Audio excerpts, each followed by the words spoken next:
Now next, ladies and gentlemen, we're going to look at how quantum computing and AI are disrupting the industry. And he's been called the king of disruptors by Banking Exchange magazine, so you really are in excellent hands. Please welcome Brett King.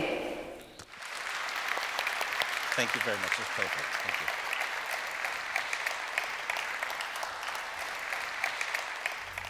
Our guest today for the Fireside Chat is Illyas Khan. Illyas, I'll ask you to come out here right now. But Illyas is the founder and CEO of a business called Cambridge Quantum Computing, which came out of Cambridge University, of course. Illyas, you there? This is going to be an interesting fireside chat on my own. But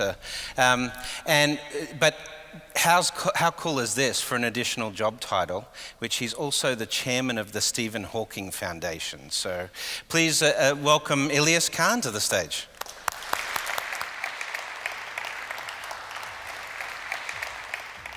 Now, Illyas, can you just frame this conversation for us in terms of quantum computing, where we're at in quantum computing, then we can have a bit of a chat about it. So over to you. Right, so about 35 years ago now, maybe just more than 35 years ago, Richard Feynman, the great American physicist, the Nobel laureate physicist, is said to have coined the phrase quantum computing. Around about the same time, David Deutsch, the Oxford physicist, came up with a similar contemplative thought experiment. And both of them tried to think about computing using the smallest elements that we in the universe can think of, conceive of, or even explore. And these are atomic and subatomic particles. Remember, at the end of the day, a computer, no matter what we think or say, how science fictive it might be, is a device. And so Richard Feynman and David Deutsch were thinking about devices. In the intervening period, we have thought about what effect quantum computing might have on our lives. But for most of that time, it has been, in fact, science fiction. And the reason for that is that we've never quite had the engineering prowess to generate, manipulate, and then measure, let alone compute, things such as electrons and individual photons. Now, I shan't go into any of the technical side of this, but I'd ask you to think, before we get into the conversation, about how infinitesimal these creatures might be. They are the smallest things. They are the building blocks of the universe. Light is made up of individual photons. A quantum computer is a device that utilizes and computes using these materials. And because of that, Richard Feynman imagined that we might finally break away from the abacuses that constitute current computers. We all use Turing machines.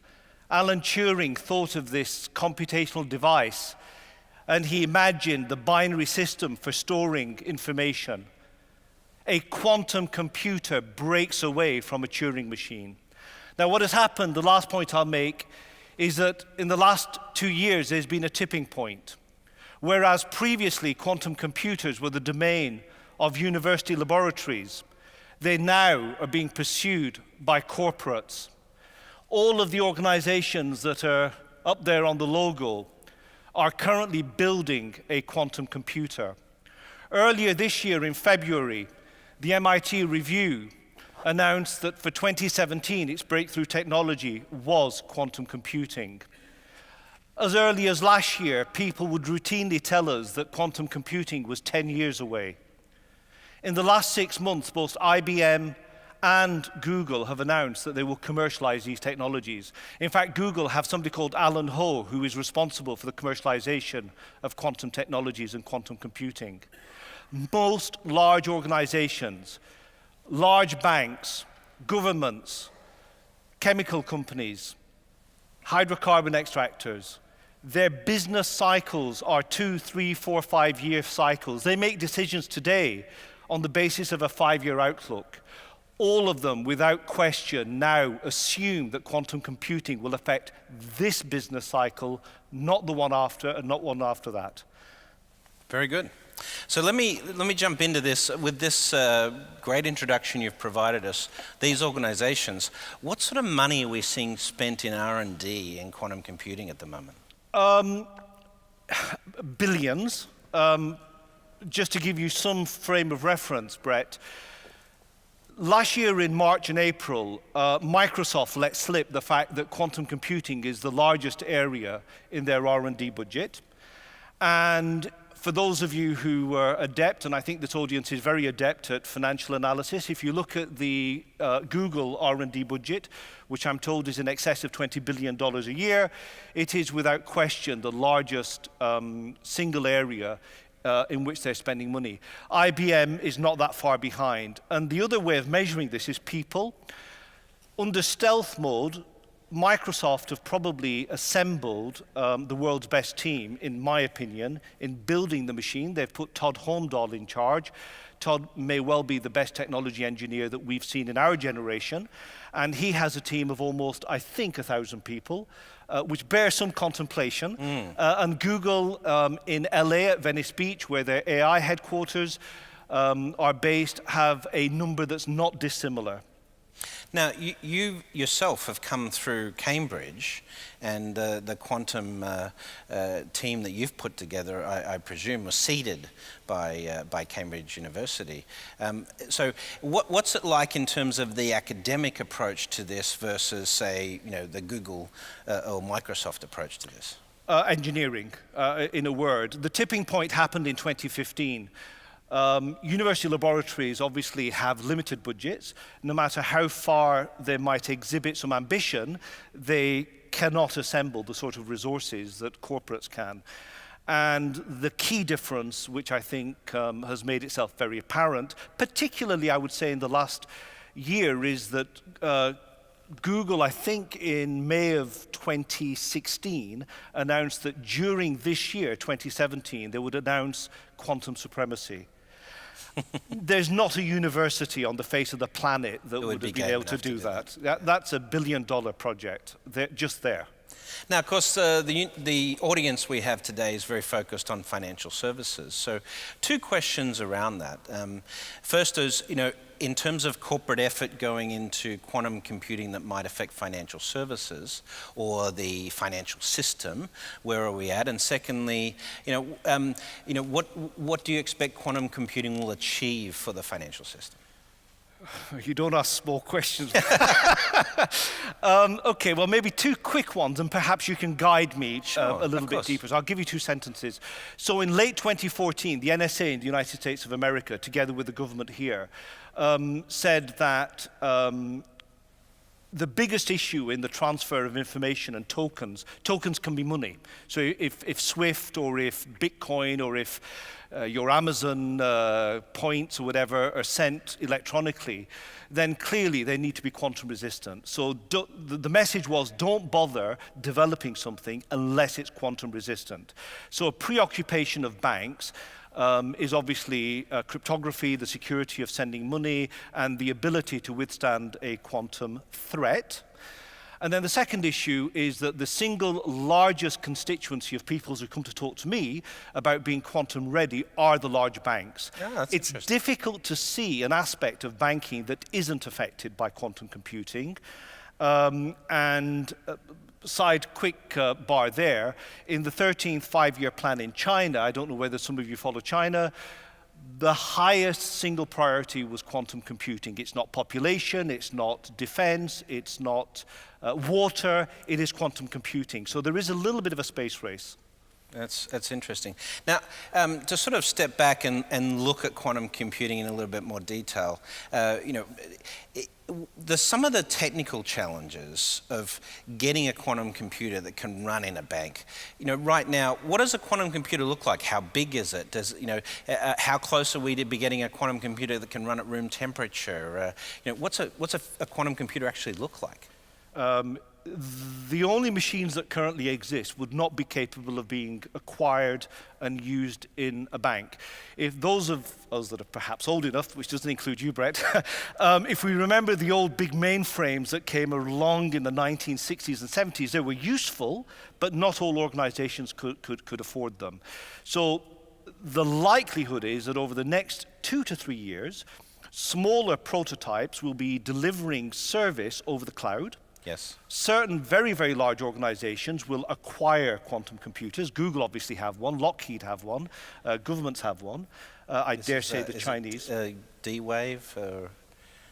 Yeah, the D-Wave machine, there's some controversy as to whether it is in fact a quantum computer. Okay. Yep. But a quantum computer that can be programmed for purpose and can deliver a result, I think the likelihood is over the course of the next 3 years, 4 years, these services will be delivered through the cloud. Right. And in fact, quantum computers will sit alongside very large existing supercomputers, and they will develop.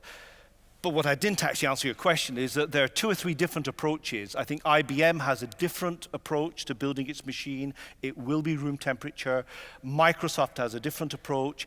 Google have a different approach, which is a superconducting, subcryogenic temperatures. So I think there are different people trying different things. And we're a year or 2 away from that settling down. So obviously, we go from this binary world to the world of qubits, which gives us a very different way of thinking about coding and programming and the applications on that. Now, where's the thinking about that coming from? Is that really coming through the university cycle, academics? Well, actually, quantum information, which is when you bring together physics, mathematics, and computer science, is an area that is an advance of the engineering. And there has, for quite a long time, been fairly significant work done on what you can and can't do. Right.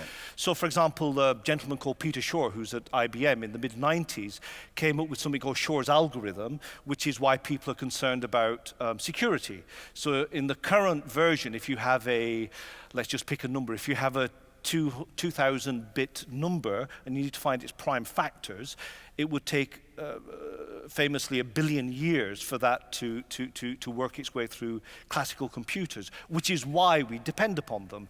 Elliptic curve security or RSA security. A quantum computer would crack that in a matter of seconds. And that is quantum information. And that is an exhibit of why those things are in advance.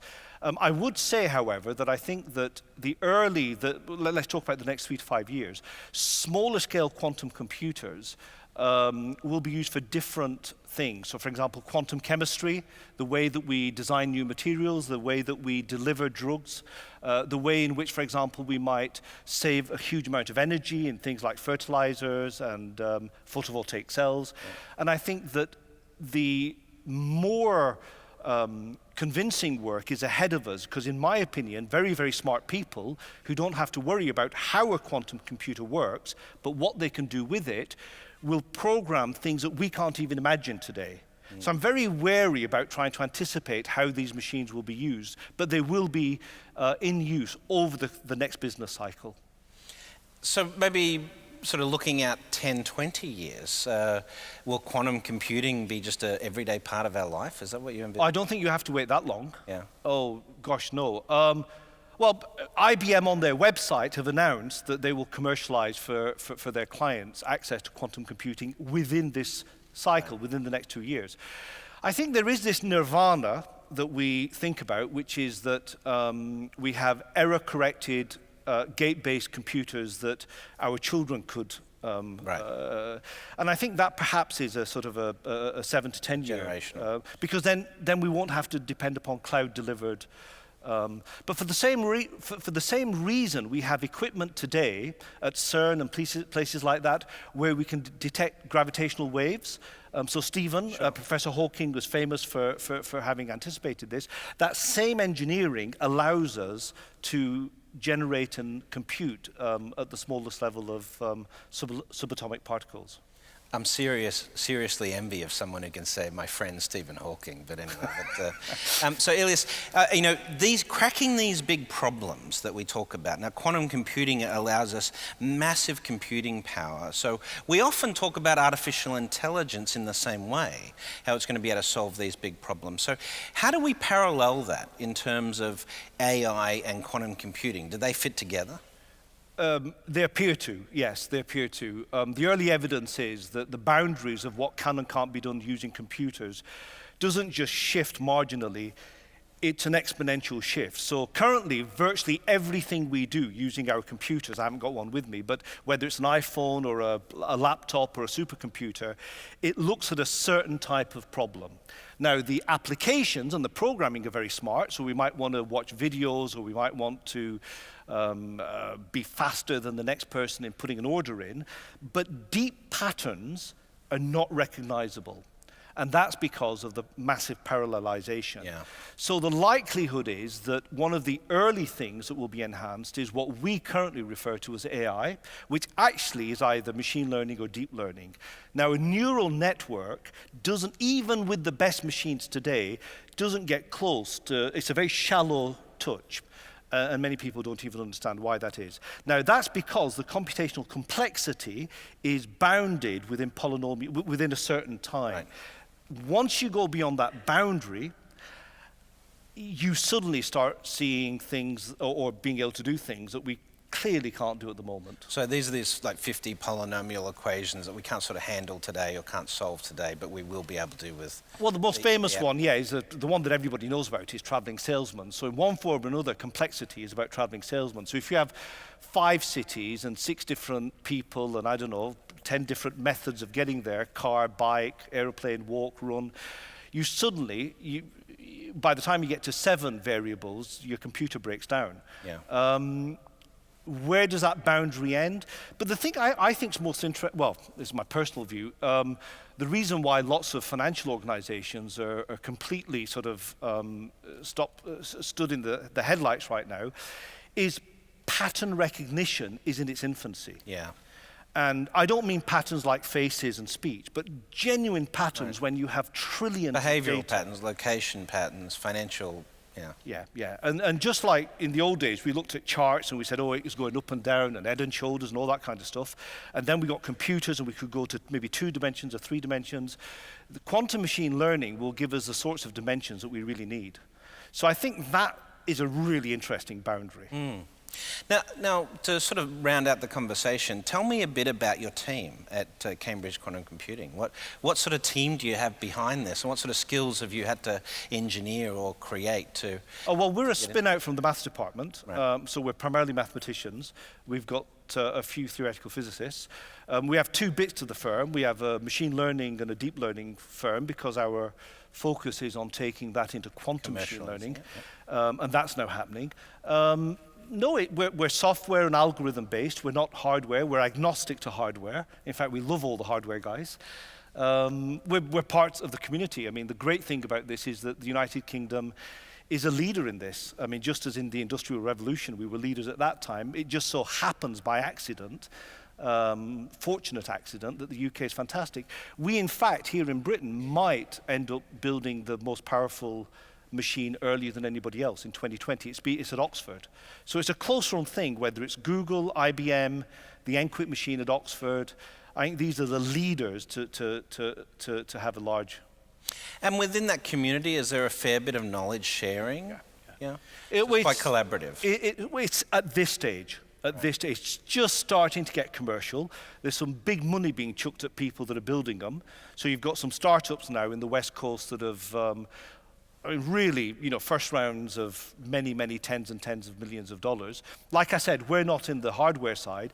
We make those lumps of metal do stuff that matters. Right. So we're on the algorithm side. But I think that, just like any other commercial reality, there'll be competition. But I fully expect that a large bank will be one of the first owners and utilizers of early stage quantum computing. So you said this year is going to be really critical. We're going to start to see the first quantum computing applications in market. We've seen some of this stuff already. Yeah, I think this year might be a tad early. My sense, well, I've been wrong. Every time I've made a bloody prediction, I'm wrong. So in 2015, there was a big debate in Cambridge. So my current view is, we don't have to go back in history, my view is that by the time we sit down to our turkey and whatever at Christmas of 2018, a number of people, organizations I should say, measured in hundreds rather than 5s and 10s, will be benefiting from quantum computing delivered over the cloud. These will be smaller scale computers that are doing things which matter to a small community. And then within 5 years, I think that number will mushroom out. In fact, all of us who are here hopefully will be around, because the impact will be greater than the impact on our ancestors when the Industrial Revolution came around. And what I find amazing is people sleepwalk into it. They haven't got a bloody clue. And that will change. This year, I think that will change because Google will announce quantum supremacy. That's what I think will happen this year. Yeah. So it'll get in the news cycle and raise consciousness and awareness on it. So, well, Illyas Khan, thank you very much for your time, and please join me in thanking Illyas Khan from Cambridge Quantum Computing. Thank you very much. It's perfect. Thank you.